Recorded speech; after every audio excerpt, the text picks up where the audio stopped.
Good morning, everybody. It's Saturday morning, and I'm here amongst the jungle VIP. Look at this. Nadia got green fingers. That's the pair of them over there in the background, just chatting away. Look at that. I was just saying to them both, when they both talk quietly, it's infinitely more worrying than when they talk loudly. Morning, everyone. Hope you're well. Clodagh. Morning, Cassie. If you could make head nor tail of anything Nadia was saying on that Instagram live, all I understood was knickers and eyes. That was it. Knickers and eyes. That was all I could make out.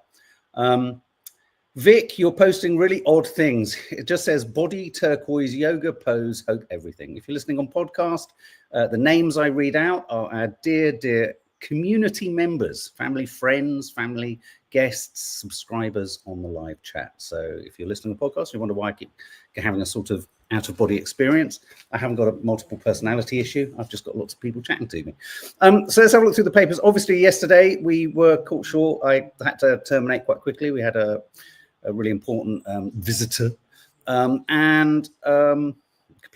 please can you tell my anxiety, which is in full force today, says Gabrielle, to naff off, please. You know what, Gabrielle's anxiety? Just naff off. Just leave her alone. Because at the end of the day, you're not wanted, you're not needed, and you don't change anything. So just remember that, Gabrielle. Don't let the unwholesome visitor reside.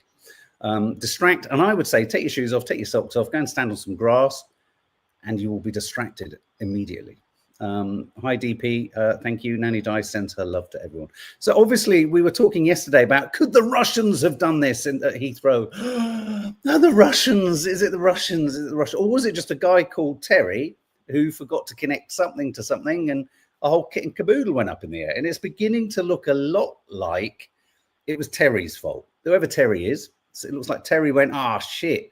But what the papers are now leading with is, what a clusterfuck that our leading, most important travel hub, I love it when they call it that, was taken out so easily. So the front of the Sun has faulty powers. Do you get it? As in, for those of you who aren't British or of a certain age, famous sitcom called Faulty Towers.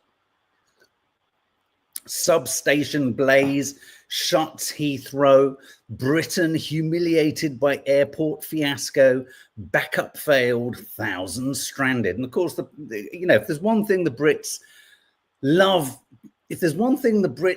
the most, it's complaining about weather or complaining about transport, traffic, and journeying. So this catastrophe is just brilliant, insofar as it has been disruptive. Someone wasn't doing their inspection, says Heather Draper. We aren't humiliated, says Dawny. So that's the front of the Sun. Front of the Mirror, play on Air Force. Air Farce! Heathrow is closed as Blaze cuts off power. Boss admits airport can't be run on backup. Talk about telegraphing to the world the vulnerabilities of our major airport, and this airport wants an extra runway. What a load of old douche that is. Morning, Susan Sellings. Terry is very silly. I bet Terry is feeling very silly. Terry, Tez, why didn't you shove the great big transponder in the three-way gang thingy?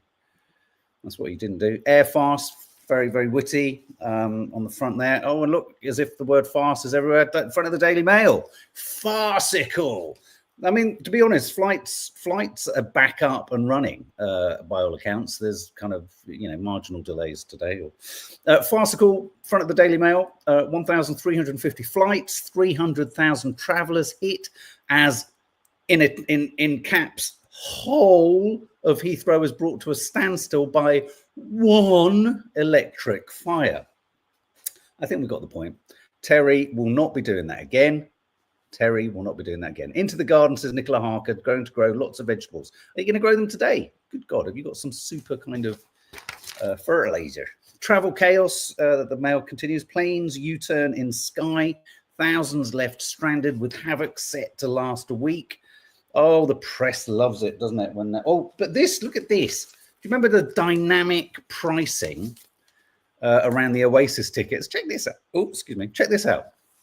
Anger as hotels up their prices. I just can't.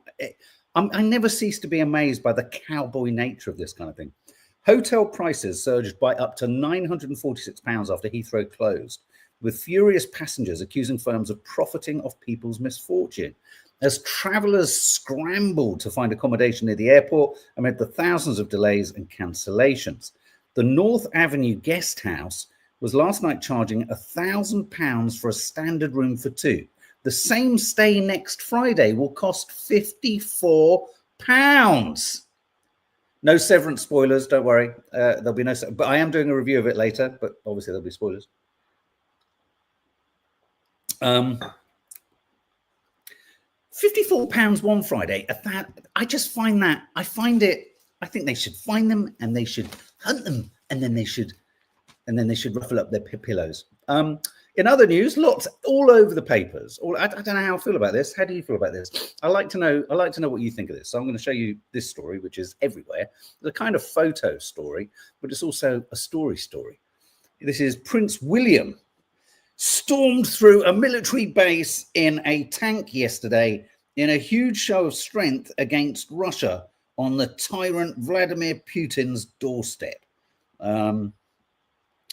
He was at the Tapa Army Base, 80 miles from the Russian border.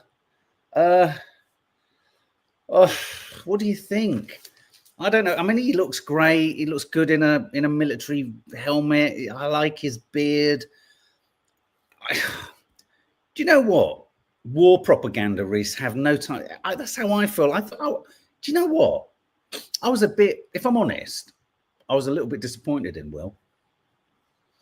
I just thought, really? This is like something from the 80s. This is like Margaret Thatcher wearing a hairnet and getting in the top of a tank.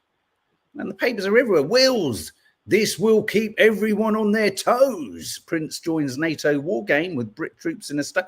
I don't know if it will keep anyone on their toes, if I'm really honest.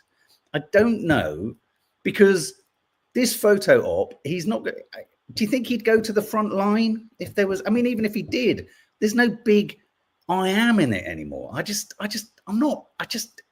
We've talked about it a lot. The idea of going to war for king and country, even if king is daddy, I think is lost a little bit. Natasha Tiramos, hello, sweetheart.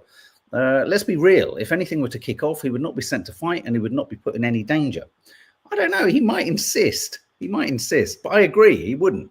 Prince joins that. But keep everyone on their toes. This is the way I think it will pan out with say he did go in a tank towards the problem with any war is, I think Putin will look and just go, one missile will just take him out. And that's the end of that story. No one kept on their toes. Monarch lost. I don't know. I found this really predictable. I just found it a bit ick. I think, they think we're all stupid. I just think this is part of Starmer's desire to get us all slightly more behind the idea that we need to be nationalistic and willing to fight, and let's just keep pushing for diplomacy and everything else. Do you know what I mean? I don't know. I just found this a bit tiresome. Look, willpower. Prince shows our military might. And look, there's an image on the bottom right there of his dear mum, also in a tank. I just find it a bit predictable. And a bit frustrating. But meanwhile, there's a lot of people who don't. There's a lot of people who see this as great and nationalistic and important, and it's proud to be British, and we need to put the best foot forward. Even if our tanks can't move, get in a tank, twizzle it around a bit, point it in the right direction. But Giles Corran, I find Giles Corran a bit annoying.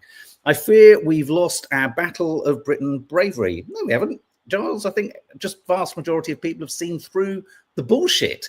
If I'm honest, this kind of sort of privileged right wing, sort of born into wealth kind of, we need to do what's best for, we have a family member, Captain John Paddy Hemingway, or whoever. It's not to diminish what they did. But sometimes there's the captains of World War One. Let's go over the top, you poor plebs, and just become cannon fodder. There's still, and I feel Giles Corran saying that is part of that. He's one of the generals who would have sent the soldiers over the top and said, well, it was a Battle of Britain bravery. No, people have seen through this bullshit. They're absolutely gearing up for national service, Sharon Carter, and I think they're going to get an unwholesome surprise when they realise that what is their country, when they say, what can you do for your country, they're all going to say, what has our country done for me? Not a lot. This is a very distressing story off the back of the series Adolescence. Has everyone watched it now? A better question is, anyone here, type no if you haven't watched Adolescence. I mean, I presume, many people aren't on Netflix, can't afford it either, so that makes sense. But if you're on Netflix and you have it, have you seen it? Have you not seen it? For those of you listening on podcasts, I'm just downing an espresso. My God, that was woohoo! This half of sex offences in primary schools are carried out by children. This is shocking. No, never, says Edward. Never, says Edward Pemberton. Allegations of sexual violence have been made by children in almost 1,700 primary schools. The report, which has been conducted by Everyone's Invited, and I think that's the group that was set up in the aftermath of the Sarah Everard murder, wasn't there? This inquiry says that just over half of all offenders in cases of sexual violence in primary schools are children themselves, compared with just a third 10 years ago. It names 1,664 schools in Britain where pupils aged between 5 and 11 have submitted anonymous testimonies detailing their experiences of sexist name-calling, harassment, groping, inappropriate touching, and even penetration. One 10-year-old said that a boy at her school had said he would pay another boy £10 to rape her. It's getting younger and younger and younger. And it's interesting. There was someone on the radio this morning saying, we can't just keep squealing. It's social media. So, I mean, obviously social media has a part to play, the free availability of it. I do wonder partly whether what Australia is doing is right. There needs to be a sort of health warning or a prevention on kids, youngsters having these devices, but you can't control parents who just hand them over to them. No, you didn't at all, Bluebell. I just think, again, it just speaks to role models, value systems. It's like, when people say schools are the problem, schools are an articulation, whether we like it or not, of a value system in the home and in society. And really, schools nowadays are an explosive minefield, and school in many ways are as treacherous for young people these days as if them being at home or in their bedroom. Absolutely. I mean, it's interesting. I saw a report the other day saying, even if you have say you've got a class of 30 children and 29 of them don't have a phone in there or a smartphone, one of them does, then you may as well have smartphones in there, because whatever's on that smartphone, all the kids are going to be drawn to it. This is so problematic. And that's why the show Adolescence, and in a weird way, Adolescence doesn't really even go towards the deep kind of nitty gritty of the causes. It looks at the consequences and how it plays out without analyzing it. So, which is what's so clever. It's an emotional exploration rather than a sort of analytical social sciences exploration. But what is the solution? What is the way forward? I mean, we've talked before here about how lots of people say they need a good father figure. Well, you look at a lot of fathers, and I hear of a lot, and they're not all good. The values of just to have a father isn't necessarily the right thing. You need the right, and I think it's the right term. You need positive role models, and you need a system. We need to be able to refranchise. Or how do you disenfranchise? You need to give purpose to vast swathes of boys. Gareth Southgate's Dimbleby Lecture is a good watch too, absolutely. But how many kids are going to watch Gareth Southgate's Dimbleby Lecture? I think you're right, and everything he says is so good. It's just it's tricky. It's tricky. Australia, says Carol, are more forward-thinking in schools than us. They do yoga and meditation, and as if in contrast, whilst you've got the horrendous statistics, half of sex offences in primary schools carried out by children. You've then got on the next page of one of the papers an image of Potato Head flying back to Romania from the US, where he faces court. But he wrote on X this proudly: spending $185,000 on a private jet to sign a piece of paper. So managing to even turn the fact that he's wanted for absolutely appalling crimes into a showcase of wealth and flamboyance. Who's that? Potato Head, sitting on a private jet, just wanting to sort of prove that he's somehow untouchable. It's where the problem lies, and it's not just him. We know that. He's just the tip of the iceberg. Snow White is out this weekend. Huge controversies around this film. Hi ho, Dina's not seeing it. We're off to a new low. How did Snow White remake get so cursed? Perhaps because the evil witch is a supporter of a nation that's committing genocide. It's pretty straightforward. I think it's pretty straightforward why this film has run into deep doo-doo, but it's also run into deep doo-doo because, of course, there have been many critics of the fact that it's Snow White and the Seven Dwarfs. No one from the dwarfist community has been cast. And then you've also got the likes of Peter Dinklage, who says Disney's progressive in one way, but at the same time, you're still making a story of dwarves living in a cave. It's a fairy tale. There's two sides to the argument, even from the dwarfist community, because there's many actors from the dwarfist community who feel that this is outrageous, that they weren't cast, or they weren't given the choice. They feel that Disney kind of went for the sort of cowardly route of just CGIing them all. But then more tellingly, more importantly, it's become a film, curiously, in which Gal Gadot, a former IDF soldier, a supporter of an apologist for Israel's violence subsequent to October the 7th. It's become a sort of film, where the two stars are essentially at loggerheads. And you've also got Rachel Zegler, who has professed her support for Palestine since as far back. She's gone to great lengths to say this to Disney, her bosses. I wasn't just supporting them after October the 7th, I was also supporting them since 2021. So it's become tricky. To the point that Disney have kind of held back on premieres and red carpets and things like that. So there's all sorts of things working against this film. The boycott question is an interesting one, because you could argue boycotting it because of Gal Gadot, but then what about Rachel Zegler? She's a supporter of Palestine. But I suppose the bottom line is that the film makes money for Disney, and Disney themselves, a bit questionable around the whole sort of political topic. This story here, Disney boss warned woke Snow White star over Gaza tweets. This is the story that Disney bosses tried to rein in the actress playing Snow White after her Free Palestine tweet caused a rift with Israeli co-star Gal Gadot. Rachel Zegler was criticized after she shared online the trailer for the studio's live-action remake last summer with the comment, "And always remember Free Palestine." I think good on her. Good on her. Very brave. Very brave. That could finish her career. Yeah, very brave. The New York Times says Mark Platt, the film's lead producer, flew from New York to LA to have a heart-to-heart with Rachel Zegler after her post caused a severe rift with Miss Gadot. Well, you know what? Someone should have said to Miss Gadot, do you know what? The country that you're supporting has caused a huge rift with what it means to be a human being. So in other news, there's sort of... hang on. No, I'm not going to do that story. Comic Catherine Ryan. Have I got news? She's in melanoma fight. Comedian Catherine Ryan says she has a second bout of skin cancer. She went to a doctor with a mole in her arm and was first told there was probably nothing to fret over. Then he rang back and said tests showed it was melanoma. So be careful, be mindful, check those moles, always be vigilant. We can always ignore moles and get into all sorts of trouble. I was going to talk about the astronauts, but I'm not going to. Just moving past that story. What have we got here? Oh, yeah. The Mail talking about Kate Moss's bizarre twitching on the front row and why some close to her feel she could slip back to her naughty ways. I don't know if you've seen the clip. I was trying to find it this morning, but couldn't locate it.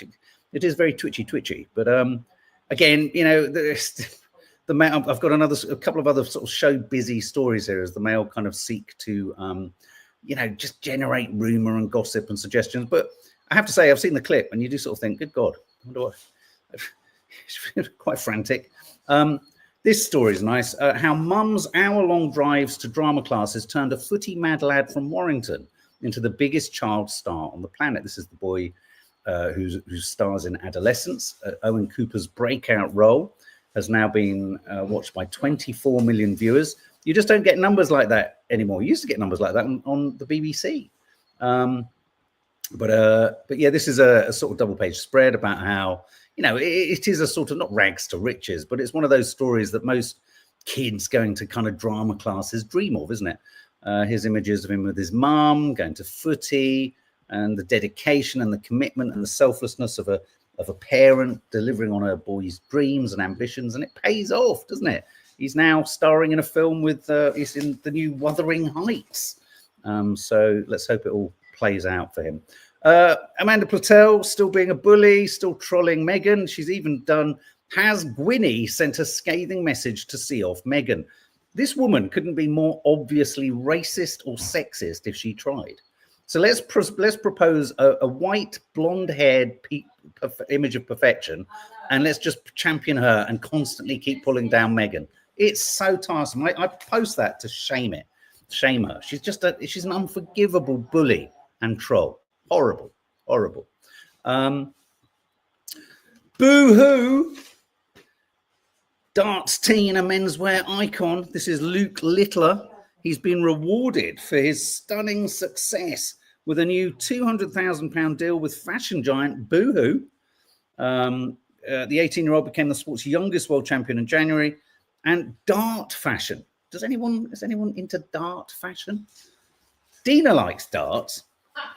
She's quite good at it. At Christmas, we did darts, didn't we? We got a dart board. She was quite good. She got quite competitive. Fortunately, they weren't real darts, because I think they could have ended up in our feet. She's part of the whole problem. Kids see that kind of behavior. I could totally agree. Who remembers the word? 3 decades after its demise, Terry Christian on the show that transformed TV. I have to say, this was a really guilty pleasure. But at two ends of the spectrum, you had in the morning the big breakfast, total carnage for those of us who had stratospherically awful hangovers and come downs. And then in the evening on a Friday, you had the word, which you just never knew what the fuck was going to happen on that show. People getting into washing machines, people eating things, drunken people, fights. You name it. It was a real cornerstone of 90s. Is it 90s television? Look, eating slugs on television. Danny Bear. Do you remember Danny Bear and Amanda de Cadenet? She popped up on one of the Real Housewives. But yeah, TFI Friday too. Yeah, bing, bing, bing, bing, bing, bing, bing. Yeah, all those. It was just carnage, wasn't it? Total carnage. Anyone here live in Saffron Walden? The Essex market town is named the best in Britain. This changes every fucking week, doesn't it? Let's have a look at where else is named. Look, North Berwick, Ilkley. Any of you live in any of these places? Gower Peninsula, Main Cloghog. Sorry if I've got that incorrect. Pembrokeshire. Ilmington, Chelmsford, Walthamstow, Petersfield, the Chew Valley. So Saffron Walden, with its attractive historic buildings, lively market square, and flourishing independent shops, it's long been considered by locals to be the perfect place to climb. There are so many people that say it's brilliant here. It's like even when places are sinking, it's like, yes, Streatham rocks. It depends what you're looking for. If you want a sort of, conservative, boring market town, then maybe Saffron Walden's good. Rick Stein, Carol Moore. I live 30 minutes from Ilkley. Edwin Bevington, Ilmington's lovely. Oh, yeah. Saffron Walden nearby. Walthamstow, not far from me, Frida. Oh, yeah. Try Streatham. Streatham's great. Streatham's beautiful. Love Streatham. Swizz and Chips. Top Chef gets a pollocking. Rick Stein battered over tiny 20. This really pisses me off. Rick Stein has charged £2.25 for a pot of mayo on the side. What the fuck? A pot of mayo? I think the days of eating out are nearly over. Celebrity chef Rick Stein has been battered, by diners over the size of his fish. It is chippy. He charges 16 quid for a takeaway, which, to be honest with you, that's kind of London prices, for a serving of haddock and chips, but it rises to 20 quid. Hang on. What? Our fish and chip place charges $15.95 just for the fish. And he ain't Rick Stein. Fucking hell, well, there you go. So Rick Stein charges 50. I mean, you see, I suppose we're used to London prices. This doesn't sound too bad, but when you get to £2.25 for a pot of mayonnaise, I think you're having a laugh. Buy a great big jar of Hellmann's and carry it around with you. Scores of diners at Stein's Fish and Chips in Padstow, known as Padstein after Rick, are reeling. Do you get it? As a fishing reel. One review said cheap, nasty, minuscule fish and chips at sky high West End prices. It is the same prices. I suppose you are looking for a regional dip. You are in Cornwall. You're not in. You haven't paid a fortune, and the fish. Walk 5 minutes with the fish. Eh? Well, yeah, but no fish. To the restaurant with the fish. No fish you eat in Cornwall is necessarily caught in Cornwall. That's the problem. It's really odd. The days of being able to kind of go out in a fishing boat, pull it into a port, go to the shop and then eat it. No, it has to go via fucking Scotland and then out to fucking somewhere else. Oh, don't get me going on fish. I love fish, but it's all so small and so fucking pointless now. Bras on show, fashion for exposure travels from red carpet to high street. Everyone's showing a bit of bra, apparently. It's the new thing. I can't say I've seen it anyway. Scarlett Johansson at Cannes, one of the actors who's led the visible bra trend from the red carpet.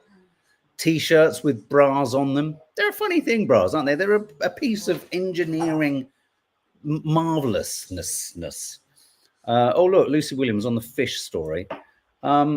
My mum and I bought one fish, a small place, unfilleted, cost £16 day before yesterday on the quay in my town. It's the first time I've ever paid for it, though, as my dad always used to catch it. Did your dad catch plaice? Make your own mayo, says Joanna Duffy. Nice, yeah, and carry it in a pot in your bag. We should start carrying nads. Forget a makeup bag. You need a condiments bag. Yeah, I get that. I want that because think about it. That's what you two should market, a condiments bag. It's a Curly Cook's condiments, and you make little bags. And oh my god, this will solve the problem. You could go down to fucking anywhere you travel. You take your condiments bag. It's so funny. Hang on, give me credit. That is a good idea. That's a good idea. Like when I was out on Wednesday with the girls. Everywhere we went, whatever we had, I went, oh, I'm just going to put a little bit of this to it. And I'm just going to put, and I said, Mark always says I'm cooking even when I'm in a restaurant, because you always want a little bit more of this. But not lips. Yes. You could even put the things in makeup-like packaging. So it's like a little condiments bag. Well, Carol Moore. Hang on, Carol Moore. I'd buy it. Steph Schultz, market it. Yes. Okay, the Curly Cook's condiment bag. MeTube's called it the condiment purse. You were here. Patent it now. Sorry, God almighty, that was so exciting. I think people would buy it. Oh, you're such a killjoy. It was your idea. We'd all have to be jumping up. I am a small yellow chomping machine. No, I'm not, if you're listening on podcast. Manchester's giant Pac-Man joins boom in live experiences. I'm telling you now, we need to talk to Jordan about that. There's no need to look so nervous, says a beaming man in a radiant yellow suit. Inside what is essentially a dark... This is the Pac-Man Live. Increase. I noticed this actually over Christmas. We were looking at some of the things we were going to do for Vlogmas. And one of the things you can do is they recreate arcade games where you're part of the arcade game. I like this idea. Pac-Man Live pits up to 8 players against each other in a high energy arena. I think it's kind of like you need lots of people. You need friends. Bob said, I ate so many ghosts. Oh, that's it. Front of the Daily Star, totally got its finger on the pulse, talking about everything that everyone's concerned about, is Adrian Chiles saying scatter cushions, just say no. I'm with him 100%. He's right. Adrian, I burn scatter cushions. He's declared war, says the Star, on scatter cushions. It's so true. You go into, like, you stay in a hotel, you go into, not that I've been into many other women's bedrooms, but why are women obsessed with tiny little cushions that aren't comfy? Why are people obsessed with small cushions that are sort of the ones on bed. Scatter cushions? Adrian Chiles says we should pile them up and burn them. Hate them. They're so stupid. You get into a hotel room, all I do is throw them around, and sometimes they're so hard they bounce back and hit you. Oh, the madness must stop, says DP. Yes, scatter cushions, burn the lot of them. I hate cushions. I like big, fluffy, cushy cushions because you can put them on. Anyway, photo story. So for those of you on podcast, you're over. Make your own mayo. Oh, sorry, I've still got your comment there, Joanne. Sorry. No need for the binoculars, pal. Look at this. Look at this black-headed girl on his binoculars. I love that. Is it real though? That's the question. Terrible, isn't it? Can't trust anything these days. £700,000 for ET. This is one of the original ET models, 3 foot tall, used in the 1982 classic film. Sotheby's has put an estimate on it of between 462 to 694,000. Bidding is set to close on April the 3rd. Doesn't even look like he moves, does he? And I just wanted to share this amazing photograph of a NASA diver. Look at this woman. NASA support teams get to work after the SpaceX Dragon craft returning Suni Williams and Butch Wilmore, the astronauts, to Earth, landed off Florida following an epic International Space Station mission. Look at her go. Look at that. Boom. So cool. I don't know if you saw the footage. I played it earlier in the week of the dolphins. So anyway, Nads, we're coming over to the Curly Cooks in 25 minutes where they're doing 3-ingredient dishes. Apparently it's a thing. I didn't know that. Guys, yes? are you finishing up there? I'm finishing up. Guys, when's the competition? So Monday. follow us on the Curly Cooks of Croydon. Go and enter the competition for £100 Asda voucher on the Curly Cooks of Croydon Instagram account, because we're doing the draw on Monday. I don't want you to miss out. And there's not loads of people following us on that account. It's a new account, so you're in a good chance. I know. Yeah, there you go. She said it all.